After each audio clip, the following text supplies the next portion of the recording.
দেখো আজকে কিন্তু আমি নিয়ে চলে এসেছি একদম একটা ভিডিওতে 3 রকমের তালের রেসিপি। তো দেখো প্রথমে তালটাকে ধুয়ে নিয়েছি পরিষ্কারভাবে, তারপরে খোসাটা ছিলে নিয়েছি। খোসাটা ছিলে নেওয়ার পরেই কিন্তু এখানে তালের আটিটাকে ভেঙে দিলাম, তারপরে জল দিয়ে ভালো মতো ধুয়ে নিয়েছি। আর লাগবে একটা ডালি।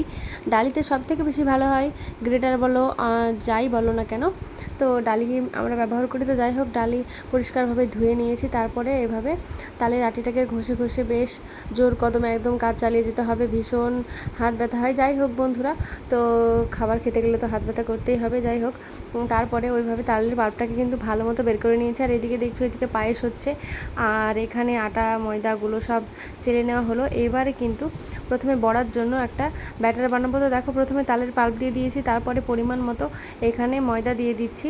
ময়দা দেওয়ার পরে এখানে দিয়ে দেবো পরিমাণ মতো সুজি দিয়েছি 1 কাপের একটু কম, আর চিনি দিয়ে দিয়েছি পরিমাণ মতো।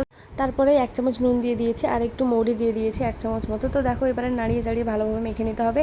আর তারপরে দুধ পাউডারটা দিতে ভুলে গিয়েছিলাম, সেটাও দিয়ে দিয়েছি। তো দেখো এবারে কিন্তু এই ব্যাটারটা বেশ পাতলা হবে না, আর খুব শক্তও হবে না। দেখতে তো পাচ্ছ যেভাবে আমার হাত দিয়ে মানে বেরিয়ে যাচ্ছে, সেই রকম একটু চাপ দিলে যেন বেরিয়ে যায় সেরকমভাবে ব্যাটারটাকে তৈরি করতে হবে, একটু গাঢ় করে। তো যাই হোক, এবারে কিন্তু বড়াগুলো আমি দিয়ে ভেজে নিচ্ছি। আর নেক্সট আইটেম হচ্ছে আমাদের পাকোয়ান, আমাদের গ্রামে পাকোয়ান বলে। তো দেখো এবারে কিন্তু সেটার জন্য আমি ব্যাটারটা গুলে নিচ্ছি। এখানে চিনি দিয়ে দিয়েছি, তালের পাল্প দিয়ে দিয়েছি, আর দিয়ে দিয়েছি ময়দা পরিমাণ মতো সব কিছু, একটু মৌরি দিয়ে দিয়েছি, নুন দিয়ে দিয়েছি। তো যাই হোক, একই রকম ব্যাটার, একটু পাতলা আর গাঢ়র একটু পার্থক্য আর কি। তো দেখো এবারে কিন্তু বড়ার থেকে একটু এই ব্যাটারটা পাতলা করতে হবে সামান্য। দেখো হাতা থেকে আস্তে আস্তে পড়বে সেরকম। তো যাই হোক, এবারে কিন্তু আমি তালের পাকোয়ানগুলো ভেজে নিচ্ছি। এই যে ভাজা হয়ে গেল।